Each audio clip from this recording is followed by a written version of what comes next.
Hello दोस्तों, स्वागत है आपका हमारे यूट्यूब चैनल याहू बाबा पे। ये हमारा लारावल कोर्स से रिलेटेड 15 ट्यूटोरियल है और इस वीडियो कोर्स में आप सीखने वाले हैं माइग्रेशंस के बारे में। देखिए, इससे पिछली वीडियो में भी हमने माइग्रेशंस के बारे में सीखा था, जहां पे हमने सीखा था कि कैसे हम माइग्रेशंस की फाइल्स बना सकते हैं, कैसे हम माइग्रेशन की हेल्प से यहाँ पर डाटाबेस में टेबल्स क्रिएट कर सकते हैं और कैसे हम टेबल्स के कॉलम्स की डाटा टाइप डिफाइन करते हैं। हमने पिछली वीडियो में सारी डाटा टाइप्स भी कवर करी थी और इसी के साथ सीखा था कि कैसे हम लास्ट में रोल बैक करना चाहें तो वो भी कर सकते हैं या रीसेट। अगर आपने वो वीडियो नहीं देखी है तो पहले आप वो वीडियो देखिए, तभी आपको ये वीडियो समझ में आएगी। देखिए, इस वीडियो में हम समझने वाले हैं कि कैसे हम माइग्रेशन की हेल्प से मॉडिफिकेशन करते हैं। मॉडिफिकेशन किस में? टेबल्स में। देखिए, मान लीजिए हमारे पास यहाँ पे एक टेबल है स्टूडेंट नाम से, जिसके अंदर 3 कॉलम भी आ रहे हैं, नेम, एज और जेंडर, और इसके अंदर कुछ रिकॉर्ड्स भी आ रहे हैं। अब हम इस टेबल में कुछ मॉडिफिकेशन करना चाहते हैं, मगर हमारे को यहाँ पे एक बात का ध्यान भी रखना है कि जो हमारा ये एग्जिस्टिंग डाटा आ रहा है इसके अंदर, उसको भी हमें रिमूव नहीं करना। तो उसके लिए हमारे पास यहाँ पे 2 तरीके की टेबल की मॉडिफिकेशंस होती हैं। एक तो होती है कॉलम की मॉडिफिकेशंस और एक होती है टेबल वाइज मॉडिफिकेशंस। देखिए, अगर कॉलम वाइज मॉडिफिकेशन की बात की जाए तो जैसे मान लीजिए हमारे पास यहाँ पे 3 कॉलम आ रहे हैं। अब मैं इस टेबल के अंदर एक नया कॉलम ऐड करना चाहता हूँ, जैसे मान लीजिए सिटी नाम से, तो ये हो जाएगी इस कॉलम में मॉडिफिकेशन। या फिर मैं एक एग्जिस्टिंग कॉलम को रीनेम करना चाहता हूं। देखिए, जैसे मान लीजिए यहां पर लिखा आ रहा है नेम, कॉलम का नेम आ रहा है नेम, मैं इसका नेम चेंज करना चाहता हूं स्टूडेंट नेम, तो इसी को हम कहते हैं रीनेम कॉलम। या फिर मैं यहां पर कॉलम को डिलीट करना चाहता हूं, जैसे मान लीजिए एज नाम का कॉलम है या कोई भी कॉलम है, मैं उसको डिलीट करना चाहता हूं। या फिर मैं कॉलम के ऑर्डर को चेंज करना चाहता हूं। देखिए, मैं चाहता हूं कि नेम के बाद यहां पर जेंडर आ जाए और एज जो है कॉलम वो 3rd नंबर पे चला जाए, तो इसी को हम कहते हैं कॉलम को ऑर्डर करना। या फिर लास्ट में हम यहाँ पर इसमें किसी कॉलम की डाटा टाइप चेंज करना चाहते हैं या फिर उसका साइज चेंज करना चाहते हैं। मैंने जैसे कि आपको पिछली वीडियो में बताया था डाटा टाइप्स क्या होती हैं और उसका साइज कैसे हम डिफाइन करते हैं कि मैक्सिमम कितने नंबर ऑफ कैरेक्टर्स आ सकते हैं। अगर आप फ्यूचर में जाके उसमें कुछ चेंजेस करना चाहते हैं तो ये सब हम कॉलम की मॉडिफिकेशंस के अंदर ऐड करते हैं। और जहाँ पे बात की जाए टेबल की मॉडिफिकेशन की, तो होती है टोटल मॉडिफिकेशन। जैसे अभी हमारे टेबल का नाम यहाँ पे आ रहा है स्टूडेंट्स, तो मैं इसको रीनेम करना चाहता हूं, तो उसी को हम कहेंगे टेबल रीनेम। या फिर मैं इस पूरे टेबल को ही डिलीट करना चाहता हूं, तो ये भी टेबल की मॉडिफिकेशंस के अंदर आएगा। देखिए, चाहे कॉलम वाइज मॉडिफिकेशन हो या टेबल वाइज मॉडिफिकेशन, प्रोसेस दोनों का सेम ही है। तो आइए सबसे पहले हम स्टार्ट करते हैं कि अगर हमारा एग्जिस्टिंग एक टेबल है, उसके अंदर हमारे को यहाँ पर एक नया कॉलम ऐड करना है, तो वो हम कैसे करेंगे। देखिए, जैसे हमने पिछली वीडियो में देखा था कि हम कोई नया टेबल क्रिएट करना चाहते हैं, तो उसके लिए हमारे को यहाँ पर 3 स्टेप्स लेने होते थे। वही 3 स्टेप्स हमारे को यहाँ पर भी फॉलो करने हैं। सबसे पहले मैं अपनी माइग्रेशन की फाइल बनाऊंगा आर्टिसन कमांड को यूज करके।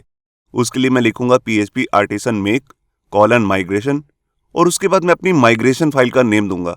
देखिए, आप माइग्रेशन फाइल का नाम कुछ भी रख सकते हैं, यहाँ पर ऐसा रखना जरूरी नहीं है जैसे मैंने रखा अपडेट स्टूडेंट टेबल। जैसे कि हमने पिछली वीडियो में देखा था कि वहां पर क्रिएट नाम रखना जरूरी था। पहले क्रिएट, बीच में आता था उस टेबल का नेम जिसको आप क्रिएट करना चाहते हैं और उसके बाद टेबल। ऐसा इस केस में रखना जरूरी नहीं है, मैंने ऐसे ही रखा हुआ वैसे, मगर इसमें एक चीज देनी जरूरी है, वो है लास्ट वाला फ्लैग। देखिए, उसके लिए आप लिखेंगे हाइफन हाइफन टेबल और उसके बाद इक्वल्स टू लगा के टेबल का नेम। देखिए, जब हम हाइफन हाइफन देके कोई वैल्यू देते हैं तो उसी को हम कहते हैं फ्लैग। फ्लैग वो वैल्यू होती है आर्टिसन की कमांड में जो ऑप्शनल होती है, मतलब कि देनी जरूरी नहीं है। अगर आप इस फ्लैग के बिना भी ये कमांड चलाना चाहें तो चल जाएगी, मगर इस फ्लैग की हेल्प से होगा क्या, जो भी हमारी नई माइग्रेशन की फाइल क्रिएट होगी उसके अंदर स्कीमा नाम की क्लास भी अपने आप इंक्लूड हो जाती है। देखिए, जैसे हम इस कमांड को रन करेंगे तो माइग्रेशन फोल्डर के अंदर हमारी इस तरह की एक फाइल बन जाएगी, जैसा कि हमने अपनी पिछली वीडियो में भी देखा था। यहाँ पर एक नई क्लास बन जाएगी जो एक्सटेंड करेगी माइग्रेशन नाम की क्लास को, और इसके अंदर एक इनबिल्ट फंक्शन भी आता है अप नाम से, और इसी के अंदर यहाँ पर एक स्कीमा भी क्रिएट हो जाता है, मतलब कि स्कीमा नाम की क्लास है जो यहाँ पर एक मेथड यूज करने वाली है टेबल। अब इस बात पे आपको गौर करना है, हमने पिछली वीडियो में देखा था कि हम जब स्कीमा क्लास को यूज कर रहे थे तो वहां पर हमने इस टेबल की जगह पे लिखा था क्रिएट, क्योंकि वहां पे हमें एक नया टेबल क्रिएट करना था। मगर अब हम एक एग्जिस्टिंग टेबल के अंदर कुछ अपडेट करना चाहते हैं, तो यहाँ पे लिखा आएगा टेबल, और इसके अंदर आते हैं 2 पैरामीटर्स। सबसे पहला पैरामीटर है वो है टेबल का नेम, तो जो भी हमने यहाँ पर फ्लैग में पास किया होगा ऊपर, वही नेम यहाँ पर ऑटोमेटिकली ऐड हो जाएगा। और उसके बाद ये फंक्शन जो है अपने आप बना बनाया मिलता है आपको, जो यहाँ पर एक टेबल नाम का वेरिएबल यूज करता है जिसकी डाटा टाइप है ब्लूप्रिंट। मैंने आपको पिछली वीडियो में बताया था कि ये ब्लूप्रिंट नाम की जो क्लास है लारावल के अंदर, इसके अंदर सारे डाटा टाइप्स डिफाइन है। अब इस स्कीमा के अंदर आकर आपको करना क्या है, इसके अंदर जो भी आप नया कॉलम ऐड करना चाहते हैं उसकी डिटेल दे देंगे। जैसे मैंने यहाँ पर दे दिया एक नया कॉलम जिसका नाम है सिटी और उसकी डाटा टाइप है स्ट्रिंग। जैसा कि हमने पिछली वीडियो में देखा था, बिल्कुल अंदर का काम हम वैसे ही करेंगे। अब इतना करने से ये कॉलम जो है अपने आप ऐड नहीं होगा। इसके लिए आपको एक कमांड और चलानी पड़ेगी आर्टिसन की, PHP आर्टिसन माइग्रेट। जैसे आप ये कमांड चलाएंगे तो जो भी हमने ये माइग्रेशन की फाइल के अंदर एक नया कॉलम ऐड किया है, ये ऑटोमेटिकली स्टूडेंट्स नाम के टेबल के अंदर ऐड हो जाएगा। तो आपको जब भी कोई भी मॉडिफिकेशन करनी है, जो भी अभी हम आगे भी देखेंगे, तो आपको उसमें इन्हीं तीनों स्टेप्स को फॉलो करना है। सबसे पहले आप माइग्रेशन की फाइल बनाएंगे और उसमें फ्लैग पास करेंगे जिसमें हम टेबल का नेम डिफाइन करते हैं। उसके बाद आपको स्कीमा के अंदर यहाँ पर टेबल नाम का मेथड यूज करना है और अंदर जाके आप जो भी मॉडिफिकेशन करना चाहते हैं कॉलम में वो कर सकते हैं। और लास्ट में आपको आर्टिसन माइग्रेट नाम की कमांड को रन करना है, जिसकी हेल्प से ये पूरा माइग्रेशन की फाइल जो है आपकी डाटाबेस में चेंजेस कर देगी। तो आइए अब इसके बाद प्रैक्टिकल शुरू करते हैं। तो देखिए, प्रैक्टिकल शुरू करने से पहले मेरे को यहाँ पे क्या करना है, मेरे को यहाँ पर अपना एग्जाम कंट्रोल पैनल को ओपन करना है और यहाँ पे अपने माई सीक्वल सर्वर को ऑन कर लेना है। मैं इसको स्टार्ट कर लेता हूँ और अपाची सर्वर को भी। इन दोनों को स्टार्ट करने के बाद ही आप अपने माई सीक्वल पे जितनी भी माइग्रेशंस का काम करना चाहते हैं वो कर सकते हैं। यहाँ देखिए, मैंने वेब ब्राउजर के अंदर PHP माई एडमिन को ओपन कर लिया है। इसके लिए मैंने ब्राउजर में लिखा localhost/php माई एडमिन। अब यहाँ पर हमने अपनी पिछली वीडियो में एक डाटाबेस क्रिएट किया था जिसका नाम रखा था project_db, जिसके अंदर हमने कुछ टेबल्स भी क्रिएट किए थे, स्टूडेंट, टास्क और यूजर। अब मैं यहाँ पर अपने स्टूडेंट्स नाम के टेबल में अपडेट करना चाहता हूँ। देखिए, यहाँ पर ऑलरेडी 4 कॉलम्स आ रहे हैं, ID, नेम, ईमेल और परसेंटेज। अब इसका स्ट्रक्चर भी चेक कर सकते हैं। ये देखिए, अब मैं इसी टेबल के अंदर एक नया कॉलम ऐड करना चाहता हूँ, सिटी। तो देखिए, यहाँ पर मैंने अपना एडिटर ओपन कर लिया और इसके अंदर मैंने यहाँ पर अपना वही प्रोजेक्ट ओपन किया, project-db, जिसको मैंने अपनी पिछली वीडियो में क्रिएट किया था। अब पिछली वीडियो में हमने यहाँ पर आप देख सकते हैं 3 माइग्रेशन की फाइल बनाई थी, स्टूडेंट, यूजर और टास्क। अब मैं यहाँ पर एक नई फाइल क्रिएट करना चाहता हूँ माइग्रेशन की, जिसके अंदर मैं अपडेट करूंगा और उसके अंदर मैं एक नया कॉलम भी ऐड करना चाहता हूँ। तो सबसे पहले मैं टर्मिनल को ओपन कर लेता हूँ। ये देखिए, अब यहाँ पर सबसे पहले मुझे क्या करना है, मुझे अपनी एक कमांड चलानी है जिसकी हेल्प से मैं यहाँ पर माइग्रेशन की एक फाइल क्रिएट करने वाला हूँ। तो देखिए, उसके लिए मैं लिखूंगा PHP आर्टिसन मेक माइग्रेशन। इसके बाद मुझे अपनी माइग्रेशन फाइल का नाम रखना है। तो नाम आप कुछ भी रख सकते हैं, मगर मैं यहाँ पे नाम रख रहा हूँ अपडेट स्टूडेंट टेबल। तो इस नाम की माइग्रेशन फाइल क्रिएट हो जाएगी, मगर मैं उसमें एक फ्लैग भी पास करना चाहता हूँ। मैं इसमें यह बताना चाहता हूँ कि मेरे को एक टेबल में अपडेट करना है। तो उस टेबल के नाम के लिए मैं यहाँ पर लूंगा -टेबल इक्वल्स टू, और उसके बाद टेबल का नेम आता है। तो देखिए, हमारे टेबल का नाम है स्टूडेंट्स। ये देखिए, अब इसके बाद मैं यहाँ पर एंटर प्रेस करता हूँ और ये देखिए, यहाँ पर हमारी एक माइग्रेशन की फाइल बन चुकी है। आप देख रहे हैं, यहाँ पर भी आपको दिख रहा होगा सबसे नीचे ये फाइल ऑटोमेटिकली आ गई है, अपडेट स्टूडेंट। मैं इस पर क्लिक करता हूँ और यहाँ पर देखिए, यहाँ पर ऑटोमेटिकली 3 क्लासेस इंक्लूड हो चुकी हैं, जैसे कि हमने अपनी पिछली वीडियो में देखा था, माइग्रेशन, ब्लूप्रिंट और स्कीमा। और यहाँ पे एक नई क्लास भी बन चुकी है जो माइग्रेशन नाम की यहाँ पर क्लास को एक्सटेंड कर रही है। अब मैंने आपको पिछली वीडियो में बताया था कि यहाँ पर 2 फंक्शन हमारे को ऑटोमेटिकली मिल जाते हैं, एक है अप नाम से और एक है यहाँ पर डाउन नाम से। तो देखिए, अप नाम के अंदर यहाँ पर ऑटोमेटिकली एक स्कीमा की कमांड आ चुकी है, मतलब कि यहाँ पर स्कीमा नाम की हमने क्लास यूज की है जिसके अंदर उसका मेथड यूज किया टेबल। और टेबल कौन सा, स्टूडेंट्स, जैसा कि हमने फ्लैग में पास किया था। अब इसी के अंदर आकर मेरे को अपना नया कॉलम डिफाइन करना है। तो मैं यहाँ पर लिखूंगा टेबल और उसके बाद एरो ऑपरेटर, और उसके बाद मुझे अपने कॉलम का नेम बताना है। तो उसकी डाटा टाइप होगी स्ट्रिंग और उसका नाम मुझे रखना है सिटी। और यहाँ पर मैं ये भी बताना चाहता हूँ कि उसमें मैक्सिमम कितने कैरेक्टर्स आएंगे। तो उसके लिए मैंने यहाँ पर ले लिया 30। तो यहाँ पे ये हमारा काम कंप्लीट हो चुका है। अगर आप इसके बाद और भी कॉलम्स ऐड करना चाहते हैं तो आप इसके बाद नेक्स्ट लाइन में भी उन कॉलम्स को डिफाइन कर सकते हैं। बस मेरे को यहाँ पर एक ही कॉलम ऐड करना है, तो मैंने एक ही लिया, सिटी। अब मैं यहाँ पर इस फाइल को सेव करता हूँ और अपने टर्मिनल को ओपन कर लेता हूँ।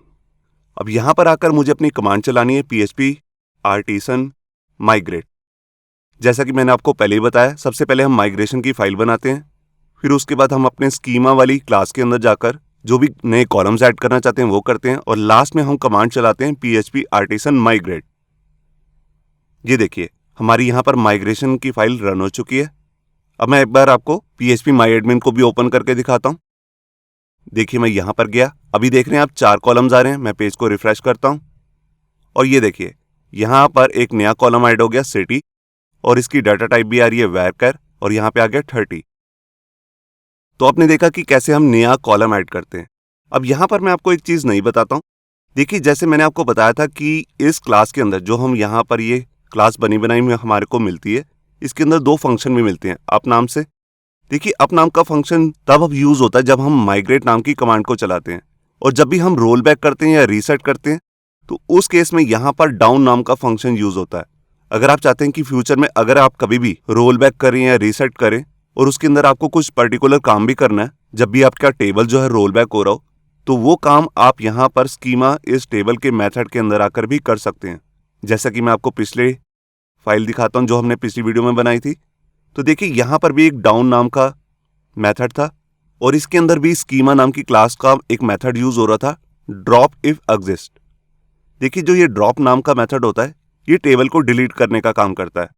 ये पहले ये चेक करेगा कि यूजर नाम का कोई टेबल एग्जिस्ट भी कर रहा है कि नहीं डाटाबेस के अंदर। अगर कर रहा है तो ये उसको रिमूव कर देता है। मगर ये मेथड तभी कॉल होता है जब हम रोल बैक को यूज करते हैं। और यहाँ पे एक इंपॉर्टेंट बात मैं आपको और भी बताना चाहता हूँ। जब भी आप एक नया टेबल क्रिएट करेंगे तो टेबल का जो भी नेम होगा उसमें आपको एस लगाना जरूरी होता है। ये लारावल की एक मेन रिक्वायरमेंट है कि जितने भी टेबल्स होंगे उनका जो नेम होगा वो लास्ट में एस जरूर आएगा। जैसे मैंने लिया यूजर्स, मैं आपको एक टेबल और दिखाता हूँ। जैसे मैंने टास्क नाम का भी एक टेबल बनाया था, तो इसमें भी एस पास किया था, टास्क। तो ये बात भी आपको हमेशा याद रखनी है। और इसी के साथ आपको एक बात हमेशा याद रखनी है कि जितनी भी यहाँ पर हम माइग्रेशंस बनाएंगे, ये फाइल बनती रहेंगी, इनको आपको डिलीट नहीं करना। अगर कोई माइग्रेशन की फाइल गलत बन गई है तो उसको आप डिलीट कर सकते हैं, मगर वैसे आप इन माइग्रेशन की फाइल को डिलीट नहीं करेंगे। ऐसा क्यों? क्योंकि देखिए जैसे आप एक टीम में काम करते हैं, आपका एक नया टीम मेंबर आता है या कोई एग्जिस्टिंग आपका टीममेट है, उसके पास जब भी ये कोड जाएगा तो जस्ट उसको एक माइग्रेट की कमांड ही चलानी है, PHP आर्टिसन माइग्रेट। तो इसके अंदर जितनी भी माइग्रेशन के अंदर काम कर रखा होगा आपने, वो ऑटोमेटिकली उसके पास इनहेरिट हो जाएगा। अब जैसे आपने देखा कि हमने नया कॉलम कैसे ऐड किया है, इसी तरह हम यहाँ पर अपने जो एग्जिस्टिंग टेबल है उसमें किसी कॉलम का रीनेम करना चाहते हैं, तो हमारे पास कुछ इस तरीके का मेथड आता है। हम उसके लिए अपना पहले वेरिएबल का नेम लिखेंगे, उसके बाद एरो ऑपरेटर, और यहाँ पे मेथड का नेम लेंगे रीनेम कॉलम, जिसमें C जो होगा कैपिटल लेटर में लिखना आपको। और उसके बाद यहाँ पर आपको 2 पैरामीटर पास करने हैं। सबसे पहला पैरामीटर है जिस भी आप कॉलम का नेम चेंज करना चाहते हैं उस कॉलम का नेम यहाँ पे डिफाइन करेंगे। उसके बाद यहाँ पर आपको एक नया कॉलम का नेम देना है, जो आप नया नेम चेंज करना चाहते हैं उसको आप यहाँ पे देंगे। देखिए जो ये मेथड है रीनेम कॉलम, ये बिल्कुल एक नया मेथड है लारावल 10 वर्जन के अंदर। तो इसके लिए आपको MySQL का जो वर्जन है उसको भी चेक करना पड़ेगा। देखिए जो ये मेथड है ये MySQL के हर वर्जन पे नहीं चलता है, ये पर्टिकुलर एक ही वर्जन पे चलता है। आप यहाँ पे चेक कर सकते हैं। देखिए MySQL का अगर आपका वर्जन 8.0.3 से छोटा है तब ये फंक्शन नहीं चलेगा। आप यहाँ पे MariaDB भी चेक कर सकते हैं, अगर उसका वर्जन 10.5.2 से कम है तब भी ये मेथड नहीं चलेगा। इसके बाद अगर हम यहाँ पर किसी कॉलम को डिलीट करना चाहते हैं टेबल में से, तो उसके लिए भी हमारे पास यहाँ पे मेथड आता है ड्रॉप कॉलम। उसके अंदर आप कॉलम का नेम पास कर देंगे और जैसे ही माइग्रेट करेंगे तो वो कॉलम डिलीट हो जाएगा। और अगर आप एक ही साथ बहुत सारे कॉलम्स को डिलीट करना चाहते हैं तो उसके लिए आपको ड्रॉप कॉलम के अंदर एक एरे पास करना पड़ेगा, कुछ इस तरीके से। देखिए मैंने यहाँ पर एक एरे लिया है और इसके अंदर 3 कॉलम के नेम डाल दिए, तो जब भी मैं माइग्रेट करूंगा तो ये तीनों कॉलम्स डिलीट हो जाएंगे। और अगर आप कोई एग्जिस्टिंग कॉलम है उसका साइज वगैरह चेंज करना चाहते हैं, कुछ भी करना चाहते हैं, तो उसके लिए भी एक स्पेशल मेथड आता है चेंज। मान लीजिए हमारे पास एक एग्जिस्टिंग कॉलम है नेम नाम से, अब उसकी यहाँ पर मैक्सिमम कैरेक्टर्स को मैंने चेंज कर दिया। मान लीजिए पहले यहाँ पर आ रहा था 25, अब यहाँ पे आ गया 50। अब मैं इसको अपडेट करना चाहता हूँ, तो उसके बाद मेरे को यहाँ पे मेथड यूज करना पड़ेगा इसी के साथ में चेंज। इसकी हेल्प से होगा क्या, जो हमारा एग्जिस्टिंग कॉलम है उसका साइज चेंज हो जाएगा। और अगर मैं एक ही एग्जिस्टिंग कॉलम के अंदर मल्टीपल चेंजेस करना चाहता हूँ तो उसको भी मैं कर सकता हूँ कुछ इस तरह की चेन बनाकर। देखिए मान लीजिए हमारे पास यहाँ पर एक कॉलम है वोट्स नाम से, जिसकी डाटा टाइप है इंटीजर। अब मैं उसके अंदर मल्टीपल चेंजेस करना चाहता हूँ। मैं उसको अनसाइन भी बनाना चाहता हूँ। अनसाइन मतलब यूजर उसमें कोई नेगेटिव वैल्यू या पॉजिटिव वैल्यू पास ना कर सके। और उसके अंदर एक डिफॉल्ट वैल्यू भी सेट करना चाहता हूँ, जैसे 1। मान लीजिए अगर यूजर कोई वैल्यू डालना भूल जाता है तो ऑटोमेटिकली उसके अंदर 1 सेव हो जाएगा। और उसी कॉलम के अंदर यहाँ पर मैं कमेंट भी पास करना चाहता हूँ। कमेंट का यूज होता है कि दूसरे डेवलपर्स के लिए, जिससे उन्हें पता लग जाए कि कॉलम क्यों बनाया गया है। और उसके लास्ट में मैं यहाँ पर चेंज नाम का मेथड यूज करूंगा। तो मैंने यहाँ पर 3 चेंजेस किए इस कॉलम में और उसके बाद चेंज नाम का मेथड को यूज कर लिया। अब इसके बाद मैं आपको बताता हूँ कि अगर मेरे को किसी एग्जिस्टिंग कॉलम का ऑर्डर चेंज करना है तो वो मैं कैसे करूंगा। तो देखिए उसके लिए मेरे पास यहाँ पे एक मेथड आता है जिसका नाम है आफ्टर। और इसके अंदर आकर मैं अपने 2 पैरामीटर्स लूंगा। देखिए जैसे पहला पैरामीटर लिया मैंने पासवर्ड, मतलब कि ये कॉलम का नेम है, पासवर्ड नाम का एक कॉलम है। मैं चाहता हूँ कि जहां पर भी कॉलम आ रहा है उसके बाद यहाँ पर ऑटोमेटिकली 2 कॉलम्स और ऐड हो जाएं। तो उसके लिए मेरे को यहाँ पर एक फंक्शन बनाना है, देखिए इस तरह से। और उसके अंदर मेरे को अपने कॉलम के नेम पास कर देने हैं। तो ये नए 2 कॉलम्स क्रिएट हो जाएंगे। और इनका ऑर्डर क्या रहेगा, ये बिल्कुल पासवर्ड के बिल्कुल बाद में बनेंगे। उसके बाद आएगा एड्रेस और एड्रेस के बाद आएगा सिटी। आइए अब मैं आपको इसका भी प्रैक्टिकल दिखा देता हूँ एक बार। तो देखिए जैसे हमारा ये एग्जिस्टिंग टेबल है जिसका नाम है स्टूडेंट्स। आप इसका स्ट्रक्चर देख रहे हैं। अब इसके अंदर मैं कुछ मॉडिफिकेशंस करना चाहता हूँ। देखिए जैसे यहाँ पर आ रहा है सिटी नेम, मैं इसका रीनेम करना चाहता हूँ। मैं इस परसेंटेज नाम के कॉलम को रिमूव करना चाहता हूँ। और मैं ये भी चाहता हूँ कि इस पूरे टेबल के अंदर जितना भी डाटा आ रहा है वो मत रिमूव हो, सिर्फ यही कॉलम रिमूव हो। तो वैसे तो अभी हमने इसके अंदर कोई डाटा डाला नहीं है, मगर इनकेस अगर आप फ्यूचर में कोई भी डाटा डालेंगे तो आप कैसे परफॉर्म करेंगे वो मैं सब आपको बताने वाला हूँ। और जो हमारा ये लास्ट वाला कॉलम है सिटी, इसकी यहाँ पर मैं एक डिफॉल्ट वैल्यू भी सेट करना चाहता हूँ। आप देख रहे हैं कि यहाँ पर नन आ रहा है, कोई डिफॉल्ट वैल्यू सेट नहीं है, तो वो भी मैं सेट करना चाहता हूँ। और उसी के साथ मैं यहाँ पर इसका साइज भी चेंज करना चाहता हूँ। देखिए यहाँ पर आ रहा है 30, तो ये भी मैं करना चाहता हूँ। ये मैं सब कैसे करूँगा मैं आपको बताता हूँ। तो देखिए मैं यहाँ पर आ गया अपने एडिटर में। अब जिस तरीके से मैंने ये नई माइग्रेशन की फाइल बनाई थी और यहाँ पर एक नया कॉलम ऐड किया था, अब मैं इसी तरह से एक नई माइग्रेशन की फाइल दोबारा से क्रिएट कर लेता हूँ। तो उसके लिए देखिए मैंने यहाँ पर टर्मिनल ओपन कर लिया। इसको पहले मैं क्लियर कर लेता हूँ। अब इसके अंदर आकर मैं अपनी वही कमांड चलाऊंगा। देखिए जो भी आपने लास्ट में कमांड लिखी होती है उसको दोबारा से देखने के लिए यहाँ पर आप अप एरो और डाउन एरो का यूज कर सकते हैं। तो देखिए मैं यहाँ पर अप एरो को प्रेस करता हूँ। तो देखिए यहाँ पर बारी बारी सारी कमांड्स आ रही हैं और ये लास्ट वाली कमांड दोबारा से आ चुकी है। अब मैं यहाँ पर दोबारा से एक नई माइग्रेशन फाइल बनाने वाला हूँ और इस फाइल का नाम भी सेम ही होगा जो मैंने पहले रखा था। और यहाँ पर मैं क्या कर रहा हूँ, एक फ्लैग भी पास कर रहा हूँ स्टूडेंट्स, क्योंकि मेरे को स्टूडेंट्स नाम के टेबल में चेंज करना है। ये देखिए दोबारा से एक फाइल बन चुकी है उसी नाम से। मगर जब भी ये नई फाइल दोबारा बनती है, देखिए आप दोनों फाइल का नाम सेम है, मगर यहाँ पर इससे पहले टाइम चेंज हो जाता है। यहाँ पर आप देख रहे हैं टाइम स्टैम्प अलग अलग है। तो कभी भी सेम नाम की फाइल दोबारा बनाएंगे तो उसके नेम में जो चेंजेस होंगे वो होंगे टाइम स्टैम्प में। मैं इस फाइल को ओपन कर लेता हूँ। ये देखिए अब यहाँ पर अप मेथड के अंदर आकर जो ये मेरा स्कीमा नाम का क्लास मैंने यूज कर रखी है, इसके अंदर आकर मैं यहाँ पर जिस भी कॉलम का रीनेम करना चाहता हूँ तो उसके लिए मैं यहाँ पर मैं लिखूंगा टेबल। और इसके बाद मुझे यहाँ पर लिखना होता है अपने मेथड का नाम जिसका नाम है रीनेम कॉलम। इसके अंदर आते हैं 2 पैरामीटर्स, एक तो पहले वाला नाम। तो देखिए जैसे हमारे वाले कॉलम का नाम है सिटी, अब इसका नया नेम मैं रखना चाहता हूँ सिटीज। तो उसके लिए मैं सेकंड पैरामीटर पास करूंगा। ये देखिए कुछ इस तरह से। देखिए यहाँ पर मैं आपको बता दूं कि मैंने आपको पहले ही बताया कि यहाँ पर आपको अपने MySQL का वर्जन चेक करना पड़ेगा।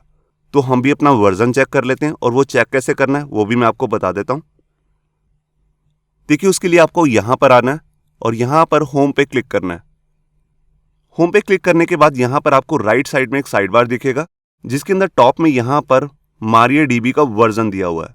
हमारे केस में है 10.4.27। तो देखिए हमारे MySQL में ये कमांड नहीं चलेगी रीनेम कॉलम, क्योंकि मैंने आपको बताया था कि MariaDB का वर्जन होना चाहिए कम से कम 10.5.2। तो ये कमांड हमारे केस में नहीं चलेगी, मगर जो भी इस वीडियो को फ्यूचर में देख रहा होगा उसके केस में वो इसे चला सकता है। तो इस लाइन को अभी मैं कमेंट कर देता हूं। अब इसके बाद मेरे को जिस भी कॉलम को डिलीट करना है मैं उसके बारे में लिख लूंगा। देखिए कॉलम को डिलीट करने के लिए हमारे पास मेथड आता है ड्रॉप कॉलम और इसके अंदर मुझे अपने कॉलम का नेम पास करना होता है। तो देखिए हमारे कॉलम का नेम है परसेंटेज। अगर आप मल्टीपल कॉलम्स को डिलीट करना चाहते हैं तब आपको इसको एरे में लेना होगा और कोमा कोमा देके सारे कॉलम्स के नेम देने होंगे, मगर अभी हम यहाँ पर सिर्फ परसेंटेज को ही रिमूव कर रहे हैं। अब इसके बाद मुझे अपना जो सिटी नाम का टेबल है उसके अंदर भी कुछ चेंजेस करने हैं, उसका साइज बढ़ाना है, उसमें एक डिफॉल्ट वैल्यू भी सेट करनी है। तो हम कैसे करेंगे, देखिए यहाँ पर मैंने लिया स्ट्रिंग मतलब कि डाटा टाइप और उसमें बताया कि हमारे कॉलम का नेम है सिटी और उसके अंदर मुझे चेंज क्या करना है, उसके अंदर डिफॉल्ट वैल्यू जो आ रही है वो अभी आ रही है 30 और मुझे उसे कम करना है, मुझे उसे करना है 20। इसके बाद मुझे इसमें डिफॉल्ट वैल्यू भी सेट करनी है, तो यहाँ पे मेथड आता है डिफॉल्ट और इसके अंदर हम एक डिफॉल्ट वैल्यू भी सेट कर सकते हैं। तो देखिए मैं यहाँ पर लिख देता हूँ नो सिटी। अब अगर यूजर नई एंट्री कर रहा होगा इस टेबल में और वो सिटी डालना भूल जाता है तो वहां पे ऑटोमेटिकली लिखा आ जाएगा नो सिटी। और इसके बाद जो भी मैंने ये दो चेंजेस किए हैं इसको मैं अपडेट करना चाहता हूं, तो यहां पर मुझे अपना मेथड यूज करना पड़ेगा चेंज। तो यहां पर मैंने दो चीजें अपडेट की हैं। सबसे पहले मैंने यहां पर एक कॉलम को रिमूव कर दिया परसेंटेज को, और जो हमारा टेबल था सिटी उसमें भी मैंने यहां पर साइज को कम किया, एक डिफॉल्ट वैल्यू भी सेट की है नो सिटी, और इसको इंप्लीमेंट करने के लिए मैंने यहां पर लिखा चेंज। और जो भी लोग इसे फ्यूचर में देख रहे होंगे वो यहां पर रीनेम भी कर सकते हैं, जैसे मैंने यहां पर आपको करके दिखाया। तो इस फाइल को मैं अभी सेव कर लेता हूं और यहां पर टर्मिनल को ओपन कर लेता हूं। टर्मिनल में यहां पर आकर मैं अपनी कमांड लिखूंगा php artisan migrate। मैंने एंटर प्रेस किया, ये देखिए हमारी माइग्रेशन की फाइल चल चुकी है। मैं यहां पर आया और अपने टेबल को ओपन करता हूं जिसका नाम है स्टूडेंट्स। स्ट्रक्चर में आता हूं तो सबसे पहले देखिए यहां पर परसेंटेज का नाम का जो भी कॉलम था वो रिमूव हो चुका है, और जो हमारा सिटी नाम का यहाँ पे कॉलम था यहाँ पर उसका साइज भी कम हो गया 20, पहले यहाँ आ रहा था 30। और यहाँ पर जो आप देख सकते हैं कि डिफॉल्ट नाम का भी एक कॉलम है, उसके अंदर यहाँ पे वैल्यू सेट हो गई है नो सिटी। तो हमने क्या किया, हमने कोई टेबल को रिमूव भी नहीं किया और यहाँ पर एग्जिस्टिंग टेबल के अंदर ही हमने यहाँ पर उसके कॉलम में भी चेंजेस कर दिए। तो देखिए अभी जैसे आपने देखा कि हमने कॉलम्स के अंदर कैसे चेंज किया, अब मैं यहाँ पर टेबल का भी रीनेम करना चाहता हूँ। तो उसके लिए हमारे पास यहाँ पे एक कमांड आती है जिसको हम कहते हैं रीनेम। तो देखिए उसको आपको ऐसे लिखना है, आपको लिखना है रीनेम और यहाँ पर एग्जिस्टिंग टेबल का नेम बताना है, और उसके बाद जो नया नेम रखना चाहते हैं वो भी आप ऐसे बता सकते हैं। और अगर आप किसी एग्जिस्टिंग टेबल को रिमूव करना चाहते हैं तो उसके लिए हमारे पास यहाँ पे कमांड आती है ड्रॉप। आप लिखेंगे ड्रॉप और उसके अंदर अपने टेबल का नेम बता देंगे तो वो टेबल रिमूव हो जाएगा। यही सेम काम करने के लिए हमारे पास एक स्कीमा की भी कमांड आती है कुछ इस तरह से। उसमें लिखना होता है आपको ड्रॉप इफ एग्जिस्ट और उसके अंदर अपने टेबल का नेम। देखिए जो ये ड्रॉप इफ एग्जिस्ट है ये दो काम करती है, ये ड्रॉप भी करती है मतलब कि डिलीट भी करती है टेबल को, और ये पहले चेक भी करती है कि इस नाम का टेबल एग्जिस्ट भी करता है कि नहीं। अगर वो नहीं होगा तो ये स्कीमा की कमांड रन नहीं होगी, अगर वो एग्जिस्ट कर रहा होगा आपके डाटाबेस में तभी वो रिमूव होगी। बिल्कुल इसी तरह से मैं अगर यही चेक करना चाहता हूं कि हमारा कोई टेबल एग्जिस्ट करता भी है कि नहीं, तो उसके लिए भी हमारे पास यहाँ पर अलग अलग कमांड्स आती हैं। हम कॉलम को भी चेक कर सकते हैं और टेबल को भी। अगर मैं सिर्फ टेबल को चेक करना चाहता हूँ मैं इफ कंडीशन के अंदर यहाँ पे स्कीमा पास करूंगा, स्कीमा मतलब क्लास, और उसके अंदर मेथड आता है उसका हैश टेबल। ये मेथड ये चेक करने के काम आता है कि हमारा जो ये टेबल है वो एग्जिस्ट करता है कि नहीं। तो ये जो मेथड है ये दो ही वैल्यूज रिटर्न करता है, बुलियन वैल्यू, ट्रू या फॉल्स। अगर इसने रिटर्न किया है ट्रू तो हमारी ये इफ कंडीशन रन हो जाएगी, और अगर ये रिटर्न करेगा फॉल्स तो हम इसका एल्स पार्ट भी बना सकते हैं, ये इस कंडीशन के अंदर ये आएगा ही नहीं। और मान लीजिए अगर आप ये चेक करना चाहते हैं कि हमारा पर्टिकुलर कोई कॉलम नेम एग्जिस्ट करता है कि नहीं, तो उसके लिए हम यहाँ पर इसका स्कीमा का मेथड यूज कर सकते हैं हैश कॉलम। हैश कॉलम के अंदर हमें यहाँ पर दो पैरामीटर पास करने होते हैं। सबसे पहला पैरामीटर होता है टेबल का नेम, फिर उसी के अंदर हम चेक करते हैं कि इस ईमेल नाम का कोई कॉलम एग्जिस्ट करता है कि नहीं।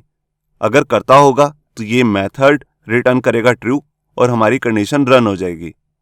तो आइए इसका भी मैं आपको एक बार प्रैक्टिकल दिखा देता हूं। तो देखिए मैं यहां पर आ गया अपने एडिटर में और यहां पर मैंने टर्मिनल के अंदर अपनी कमांड चलाऊंगा एक नई माइग्रेशन फाइल बनाने के लिए। तो मैं एरो प्रेस करता हूं, ये देखिए हमारी कमांड आ चुकी है php artisan make migration, और मैं इसी नाम की फाइल दोबारा से बना सकता हूं या इसको रीनेम भी कर सकता हूं। क्योंकि यहां पर मेरे को क्या करना है, अपने एक टेबल को रिमूव करना है और उसका रीनेम भी करना है, तो उसके लिए मैं ये लास्ट में जो फ्लैग लग रहा है इसको हटा देता हूं और यहां पर लिख देता हूं टेबल माइग्रेशन। आप नेम कुछ भी रख सकते हैं, ये सिर्फ मैं आपको समझाने के लिए बना रहा हूं। ये देखिए, लास्ट में हमारी एक नई माइग्रेशन फाइल बन चुकी है। अब इसके अंदर आकर मुझे क्या करना है, मुझे यहां पर अपना खुद का एक नया स्कीमा बनाना है, क्योंकि मैं यहां पर रीनेम करना चाहता हूं एक टेबल को। यहां पे आप देख सकते हैं कि जो हमारा ये मेन डाटाबेस है प्रोजेक्ट डीबी, इसके अंदर टेबल का नेम है स्टूडेंट्स। मैं इसका नया नाम रखना चाहता हूं स्टूडेंट, एस हटाना चाहता हूं। और यहां पे एक टेबल है यूजर्स नाम से, मैं इसको रिमूव भी करना चाहता हूं। तो देखिए, जब भी मैं किसी एग्जिस्टिंग टेबल को रीनेम करूंगा तो उसके लिए मैं स्कीमा यूज कर लेता हूं और यहां पे इसका मेथड यूज करने वाला हूं रीनेम। रीनेम के अंदर आकर मुझे दो पैरामीटर पास करने होते हैं। सबसे पहले तो मेरे को यहां पर अपने एग्जिस्टिंग टेबल का नेम बताना है, तो हमारे टेबल का नाम है स्टूडेंट्स। और जो भी आप इसका नया नाम रखना चाहते हैं वो as a second parameter pass करेंगे, तो मैं यहां पर जस्ट एस हटाना चाहता हूं लास्ट से। ये देखिए, अब इसी के साथ मैं एक दूसरा भी स्कीमा क्रिएट कर लेता हूं जिसमें मैं यहां पर एक टेबल को रिमूव करना चाहता हूं और उसके लिए मेथड आता है यहां पे स्कीमा का ड्रॉप इफ एग्जिस्ट। ये देखिए, इसके अंदर हमारे को जस्ट एक ही पैरामीटर पास करना होता है। जिस भी टेबल को आप रिमूव करना चाहते हैं उसका नाम आपको यहां पे पास करना है। ये देखिए, ये मेथड क्या करेगा, ये पहले चेक करेगा कि इस नाम का टेबल एग्जिस्ट भी करता है कि नहीं हमारे डाटाबेस के अंदर। अगर करता होगा तो ये उसको ड्रॉप कर देगा। ड्रॉप मतलब डिलीट। तो यहां पर मैंने फाइल को सेव किया, टर्मिनल ओपन कर लेता हूं। ये देखिए, अब यहां पर मैं अपनी माइग्रेट की कमांड चला लेता हूं, PHP आर्टिसन माइग्रेट। मैंने यहां पर एंटर प्रेस किया और ये देखिए, हमारी माइग्रेशन रन हो चुकी है। अब मैं यहां पर आकर सबसे पहले मैं आपको अपने डाटाबेस वाले लिंक पर क्लिक करता हूं और यहां देखिए, आप देख रहे हैं यहां पर जो हमारा स्टूडेंट्स नाम का टेबल था उसका रीनेम हो चुका है। यहां लास्ट से एस हट चुका है और यहां पर एक टेबल भी रिमूव हो चुका है जिसका नाम था यूजर्स। अब यहां पे यूजर नाम का कोई भी टेबल एग्जिस्ट नहीं करता। अब इसके बाद हम देखते हैं कि हम माइग्रेशन की हेल्प से अपने टेबल में कॉन्स्टेंट्स को कैसे यूज कर सकते हैं। देखिए, कॉन्स्टेंट जो होते हैं उसका मतलब होता है रिस्ट्रिक्शन। कॉन्स्टेंट्स पे मैंने ऑलरेडी 2 वीडियोस बनाई हुई हैं MySQL कोर्स के अंदर। अगर आपने नहीं देखी है तो उसका लिंक आपको ऊपर आई बटन पे मिल जाएगा और नीचे डिस्क्रिप्शन में भी। देखिए, MySQL कोर्स के अंदर मैंने आपको बताया था कि हमारे पास यहाँ पे 6 तरीके के अलग अलग कॉन्स्टेंट्स होते हैं, not null, unique, default, primary key, foreign key और चेक। देखिए, अगर हम चाहते हैं कि किसी कॉलम के अंदर यूजर बिना वैल्यू डाले उसको सेव ना कर पाए, ना अपडेट कर पाए, तो हमें उस कॉलम को बनाना होता है नॉट नल। तो लारावल में हमारे पास यहाँ पे क्या होता है, नॉट नल वाला फीचर जो है ऑटोमेटिकली एक्टिवेटेड होता है। मतलब कि जब भी आप एक नया कॉलम बनाते हैं तो उसके अंदर ऑटोमेटिकली लिखा आ जाता है नॉट नल। यहाँ पर सिर्फ एक काम उल्टा होता है। यहाँ पर अगर आपको नलेबल बनाना है, मतलब कि आप चाहते हैं कि उसके अंदर नल वैल्यू भी ऐड हो सके, अगर यूजर कोई भी वैल्यू नहीं डालना चाहता, तो उसके लिए आपको अपने कॉलम के अंदर एक स्पेशल फीचर पास करना होता है जिसको हम कहते हैं नलेबल। देखिए, जब भी आप अपना नया टेबल क्रिएट कर रहे होंगे और उसके अंदर एक कॉलम पास करेंगे जैसे ईमेल, उसके अंदर अगर आपने लिख दिया नलेबल, इसका मतलब है कि जो भी आपका ये नया कॉलम बन रहा है या अपडेट कर रहे हैं एग्जिस्टिंग कॉलम को, वो नलेबल होगा। उसमें यूजर अगर कोई भी वैल्यू नहीं भी डालेगा तब भी चल जाएगा। इसके बाद आता है यूनिक। यूनिक का मतलब होता है अगर आप किसी कॉलम को यूनिक बना देते हैं तो उसके अंदर यहां पर डुप्लीकेसी नहीं आ सकती। मतलब कि एक ही नाम की 2 वैल्यूज उस कॉलम के अंदर एग्जिस्ट नहीं कर सकती। जैसे मैंने यहां पर ईमेल को यूनिक लिख दिया, तो आपको मालूम होगा कि हर यूजर का ईमेल अलग होता है, इसलिए हम उसको यूनिक बना सकते हैं। हम इसी कमांड को कुछ इस तरह से भी लिख सकते हैं। ये देखिए, यहां पर यूनिक नाम का मेथड भी आता है, उसके अंदर भी हम यहां पर कॉलम को पास कर सकते हैं। अब इसके बाद आता है डिफॉल्ट। डिफॉल्ट पे मैं आपको ऑलरेडी एक प्रैक्टिकल दिखा चुका हूं। जब भी आपको एक डिफॉल्ट वैल्यू सेट करनी है तो आपको अपने कॉलम का नेम बताना है और उसके बाद डिफॉल्ट मेथड को यूज करना है यहाँ पे कोडिंग में, और उसके अंदर अपनी वैल्यू पास कर देनी है। जैसे मैंने यहाँ पर सिटी के लिए एक डिफॉल्ट वैल्यू रख दी आगरा। अगर यूजर जो है सिटी की वैल्यू डालना भूल जाता है तो ऑटोमेटिकली उसके अंदर सेव हो जाएगा आगरा। अब इसके बाद हमने जैसे MySQL कोर्स के अंदर 2 कीज की थी, प्राइमरी की और फॉरेन की, जो बहुत इंपॉर्टेंट कीज होती हैं टेबल को ज्वाइन करने के लिए। तो यहां पर भी लारावल के अंदर आप प्राइमरी की और फॉरेन की सेट कर सकते हैं। उसको सेट करने के लिए आप यहां पे लिखेंगे टेबल और उसके अंदर मेथड यूज करेंगे प्राइमरी और उसके अंदर पास कर देंगे अपने कॉलम का नेम जिसको भी आप प्राइमरी की सेट करना चाहते हैं। आप एक टेबल के अंदर एक ही कॉलम को प्राइमरी की सेट कर सकते हैं। और इसके बाद आता है फॉरेन की। उसके लिए आप इस तरीके से पास करेंगे। आप जिस भी कॉलम को फॉरेन की बनाना चाहते हैं उसके लिए मेथड यूज करेंगे फॉरेन और उसके अंदर अपनी आईडी पास कर देंगे। जैसे मैं यूजर आईडी को यहां पर फॉरेन की बनाना चाहता हूं और इसको किस कॉलम की प्राइमरी की के साथ आपको रेफर करना है उसके लिए आप यहां पर लिखेंगे रेफरेंस और जोन सा भी दूसरे टेबल के अंदर कॉलम बना हुआ जैसे आईडी और ये किस टेबल में बना हुआ है वहां पे आप लिखेंगे ऑन यूजर्स। देखिए जो ये प्राइमरी की और फॉरेन की है इसके बारे में हम अपनी नेक्स्ट वीडियो में डिटेल में समझने वाले हैं कि हम लारावल के अंदर कैसे प्राइमरी की और फॉरेन की सेट करते हैं और उसको कैसे ज्वाइन करते हैं। इसके बाद हमने MySQL में किए थे चेक।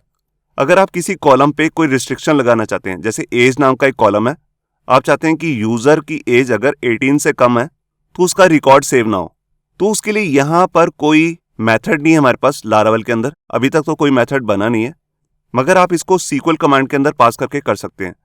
उसके लिए हम यहां पर कुछ इस तरह से लिखेंगे। देखिए यहां पर कमांड लिखने के लिए लारावल में एक हमें क्लास को यूज करना होता है जिसका नाम होता है DB। इसको हम आगे आने वाली मॉडल नाम की वीडियो के अंदर डिटेल में समझेंगे। उसके अंदर एक मेथड होता है स्टेटमेंट। जब भी आप अपने डाटाबेस के अंदर कोई SQL की कमांड चलाना चाहते हैं तो स्टेटमेंट नाम का मेथड यूज करते हैं और इसके अंदर हम अपनी कमांड चला लेंगे। क्योंकि मैं टेबल में चेंज करने वाला हूं तो मैं यहाँ पर लिखूंगा ऑल्टर टेबल और टेबल का नेम यहाँ पे मैं लिखूंगा ऐड कांस्टेंट और जिस भी कॉलम के अंदर मुझे कोई रिस्ट्रिक्शन लगानी है उस कॉलम का नेम जैसे एज और यहाँ पे मैं लिखूंगा चेक और इसके अंदर मैं अपनी कंडीशन पास कर दूंगा। जैसे हमारी कंडीशन है कि यूजर की जो एज है वो 18 से ज्यादा होनी चाहिए। अगर कम होगी तो वो रिकॉर्ड सेव नहीं होगा, ना अपडेट होगा। तो ये तो थे वो 6 कॉन्स्टेंट्स जो हमारे को MySQL के अंदर मिलते हैं। मगर यहां पर लारावल के अंदर अपने भी कुछ कॉन्स्टेंट्स होते हैं जिनको हम मॉडिफायर बोलते हैं। ये देखिए ये उसकी एक लिस्ट है। देखिए जैसे हम किसी कॉलम को किसी के बाद में ऑर्डर चेंज करना चाहते हैं तो हम यहाँ पर आफ्टर भी लगा सकते हैं। आफ्टर लगाने का एक पहले भी मैंने आपको एक तरीका बताया, ये एक उसका दूसरा तरीका है। इसके बाद यहाँ पे मेथड आता है जिसका हम कहते हैं ऑटो इंक्रीमेंट। देखिए अगर आप किसी कॉलम को इंटीजर वैल्यू सेट कर रहे हैं और आप चाहते हैं कि उसमें जब भी एक नया रिकॉर्ड आए तो उसमें वैल्यू भी इंक्रीमेंट होती रहे तो उसको आप यूज कर सकते हैं। देखिए ये तभी होगा अगर वो कॉलम जो है वो प्राइमरी की सेट है, जैसे कि यहाँ पर इसकी डिस्क्रिप्शन में भी लिखा हुआ। इसके बाद आता है कमेंट। अगर आप किसी कॉलम पे कमेंट लगाना चाहते हैं तो इस मेथड का यूज करेंगे। अगर आप किसी कॉलम के आगे लिख देते हैं फर्स्ट तो वो कॉलम का रीऑर्डर हो जाएगा, वो कॉलम फर्स्ट पोजीशन पे सेट हो जाएगा अपने टेबल के अंदर। इसके बाद आता है फ्रॉम के अंदर हम यहाँ पर एक इंटीजर वैल्यू पास करते हैं। जब भी हम ऑटो इंक्रीमेंट लगाते हैं किसी टेबल में तो वैल्यू जो स्टार्ट होती है वो होती है 1 से स्टार्ट, 1 2 3 4। मगर अगर हम इसके अंदर फ्रॉम भी पास कर दें और उसके अंदर लिख दें 10 तो जो भी वैल्यू स्टार्ट होगी वो 10 से ही स्टार्ट होगी। इसके बाद यहाँ पे आता है इनविजिबल। इनविजिबल बहुत काम का यहाँ पर फीचर है। ये मेथड क्या करता है, जिस भी हम कॉलम पे इनविजिबल लगा देते हैं और फ्यूचर में अगर यूजर उस पर कोई भी सिलेक्ट की कमांड चलाता है उसकी क्वायरीज को रन करके यहाँ पर सारे रिकॉर्ड को फैच करने के लिए, तो सिर्फ वही कॉलम दिखेगा नहीं। हम इसको मोस्टली यूज करते हैं पासवर्ड वाले टेबल के अंदर, जहां पर भी यूजर के पासवर्ड सेव होते हैं तो हम पासवर्ड कॉलम को जाकर वहां पर इनविजिबल कर देते हैं कि कोई भी यूजर कमांड चलाकर किसी के पासवर्ड ना देख पाए। इसके बाद आता है अनसाइन। अगर आप किसी कॉलम को जिसके अंदर इंटीजर डाटा टाइप है अगर आप अनसाइन कर देंगे तो यूजर उसके अंदर माइनस या पॉजिटिव वैल्यू पास नहीं कर सकता, सिर्फ नॉर्मल इंटीजर वैल्यू ही पास होगी उसमें। इसके बाद आता है यूज करंट और यूज करंट ऑन अपडेट। इन दोनों मेथड्स का यूज आप तभी कर सकते हैं अगर आपने अपने कॉलम को टाइम स्टैम्प बनाया है। जैसा कि हमने अपनी पिछली वीडियो में देखा था कि लारावल अपने आप से भी एक कॉलम क्रिएट कर रहा था टाइम स्टैम्प नाम से, जिसके अंदर करंट टाइम सेव कर सकते हैं। तो देखिए जब भी आप नया रिकॉर्ड ऐड करेंगे तो अगर आपने उसमें लगा रखा है कॉलम में यूज करंट तो उसमें करंट टाइम सेव हो जाएगा। और अगर आपने इस मेथड का यूज किया है तो ऑटोमेटिकली क्या होगा, जब भी यूजर कॉलम के अंदर किसी रो को अपडेट करेगा, अपडेट कॉलम के अंदर करंट डेट पास हो जाएगी जब भी आपने उस कॉलम को अपडेट किया है। तो ये जितने भी हमने मॉडिफायर और कांस्टेंट देखे हैं इनका भी हम प्रैक्टिकल देख लेते हैं। तो यहां पर देखिए मैंने अपना एडिटर ओपन कर लिया। अब यहां पे सबसे पहले मैं क्या करता हूं, हमने जितनी भी माइग्रेशंस बनाई थी उस सबको रीसेट कर लेता हूं। मैं दोबारा से एक टेबल क्रिएट करूंगा और उसके अंदर अपने कांस्टेंट को भी यूज करूंगा। तो देखिए उसके लिए मैं यहाँ पर कमांड लिखता हूँ PHP artisan migrate :reset। मैंने इस कमांड के बारे में आपको पिछली वीडियो में बताया था। जब भी हम इस कमांड का यूज करते हैं तो हमारा सारे टेबल जो डाटाबेस के अंदर बने हुए हैं रिमूव हो जाते हैं। ये देखिए यहां पर इसने जितने भी टेबल्स हमने क्रिएट किए थे माइग्रेशंस के अंदर और अपडेट किए थे उन सबको इसने रोल बैक कर दिया। अब मैं यहां पर आता हूं अपनी सबसे पहली वाली माइग्रेशन फाइल के अंदर जिसके अंदर हमने स्टूडेंट टेबल क्रिएट किया था पिछली वीडियो में। तो यहां पर देखिए यहां पर हमने यहां पर 4 कॉलम्स क्रिएट किए थे, एक आईडी, नेम, ईमेल और परसेंटेज। देखिए अगर आपको किसी कॉलम को यहां पर प्राइमरी बनाना है, देखिए जैसे हमारा ये आईडी नाम का जो कॉलम है ये बाय डिफॉल्ट ही प्राइमरी की भी होता है और ऑटो इंक्रीमेंट भी होता है, मगर आप अपना ही कोई नाम रखना चाहते हैं वो भी रख सकते हैं। तो देखिए सबसे पहले आपको उस कॉलम को क्रिएट करना होगा। देखिए आपको मालूम होगा कि जब भी हम प्राइमरी की बनाते हैं तो उस कॉलम को आपको इंटीजर डाटा टाइप देनी होती है और मैं यहां पर उसका एक नाम दे देता हूं जैसे स्टूडेंट आईडी। ये देखिए मैंने ले लिया स्टूडेंट आईडी।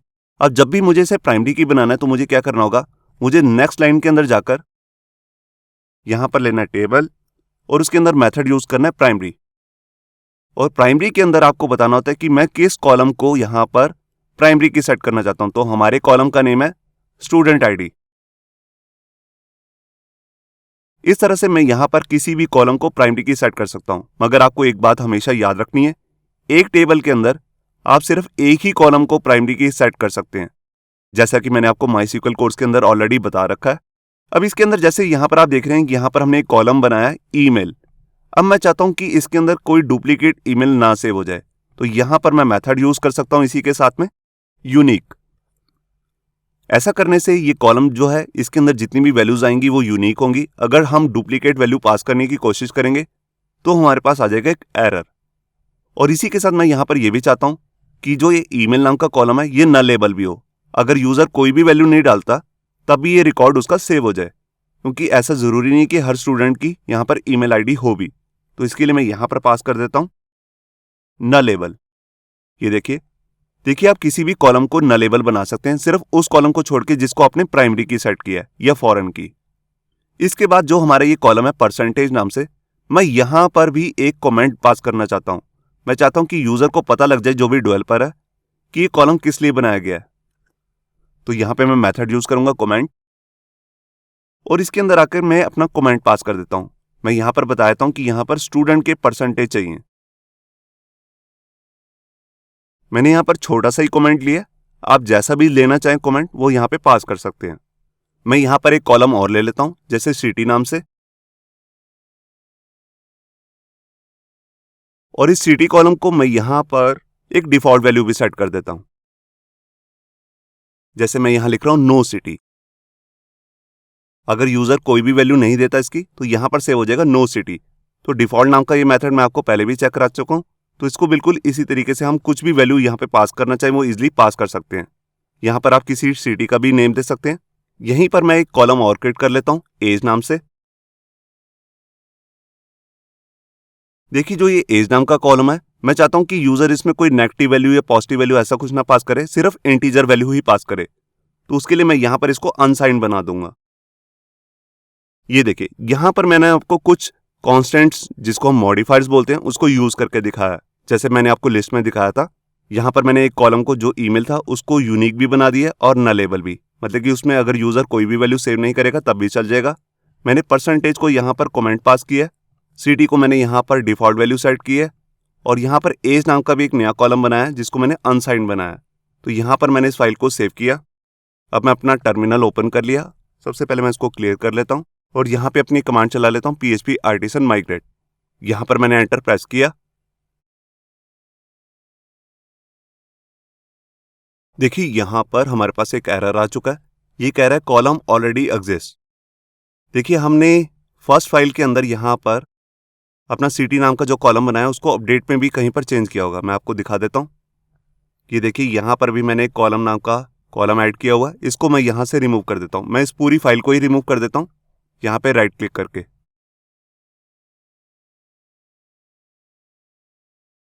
ये दूसरी अपडेट की कमांड है। यहाँ पर भी देखिए मैंने एक कॉलम ऐड किया हुआ सिटी नाम से, इसको भी मैं हटा देता हूँ। ये देखिए यहाँ पे मैंने स्क्रीन को क्लियर कर लिया। मैं दोबारा से माइग्रेट नाम की कमांड चलाता हूँ और ये देखिए यहाँ पे हमारी माइग्रेशंस रन हो चुकी हैं। मैं यहाँ पे गया अपने PHP MyAdmin में और अपने डाटाबेस वाली फाइल पे क्लिक करता हूँ और ये देखिए यहाँ पर आप देख रहे हैं, यहाँ पर हमारे सारे टेबल्स आ चुके हैं। मैं यहाँ पर स्टूडेंट पे क्लिक करता हूँ और यहाँ पे आके आता हूँ स्ट्रक्चर पे और ये देखिए हमारा यहाँ सबसे पहला वाला जो कॉलम है स्टूडेंट आईडी, वो प्राइमरी की बन चुका है। आप देख रहे हैं उसमें इंटीजर वैल्यू भी आ रही है, डाटा टाइप जो है उसकी। फिर हमारे पास यहाँ पे आ रहा था ईमेल, यहाँ पर भी आप देख रहे हैं ग्रे की आ रही है यहाँ पर। इसका मतलब है ये एक यूनिक वैल्यू वाला कॉलम है। और यहाँ पर भी आप देख सकते हैं कि नल यहाँ पे पास हो रखा है डिफॉल्ट वैल्यू में। अगर यूजर इसके अंदर कोई वैल्यू नहीं भी डालेगा तब भी चल जाएगा। और जो हमारा यहाँ पे सिटी नाम का कॉलम था उसके अंदर भी देखिए डिफॉल्ट वैल्यू सेट हो चुकी है, नो सिटी। और जो लास्ट में हमारा एज नाम का कॉलम है यहाँ पे आप देख सकते हैं इसके एट्रीब्यूट में यहाँ पे पास हुआ अनसाइंड, जिसका मतलब है इसके अंदर ना नेगेटिव ना पॉजिटिव वैल्यू पास होगी, सिर्फ इंटीजर वैल्यू ही सेव होगी। तो यहाँ पे आपने देखा कि कैसे हम अपने कॉलम्स के अंदर कॉन्स्टेंट्स लगा सकते हैं। कॉन्स्टेंट्स का मतलब होता है रिस्ट्रिक्शन। जैसे हमने इसको यूनिक बना दिया, नलेबल बना दिया, कमेंट पास कर दिया। ये जितने भी हमने यहाँ पर कॉन्स्टेंट्स लगाए हैं इसमें से बहुत सारे तो MySQL के अंदर भी आते हैं, मगर लारावल हमारे को यहाँ पे बहुत फैसिलिटी देता है जो यहाँ पर हमारे को अलग अलग कॉन्स्टेंट्स और मॉडिफायर्स बना के देता है। इसे नेक्स्ट वीडियो में हम समझने वाले हैं प्राइमरी की को और फॉरेन की को, और लारावल के अंदर हम जॉइंस कैसे बनाते हैं ये सब भी हम अपनी नेक्स्ट वीडियो में समझेंगे। तो उस वीडियो को भी देखना मत भूलिए। होप सो आपको ये हमारा वीडियो ट्यूटोरियल अच्छा लगा होगा। अगर अच्छा लगा है तो वीडियो को प्लीज़ लाइक करना मत भूलिए। अगर आप ऐसे ही रेगुलर अपडेट चाहते हैं तो हमारे चैनल याहू बाबा को सब्सक्राइब करना मत भूलिए। Thank you.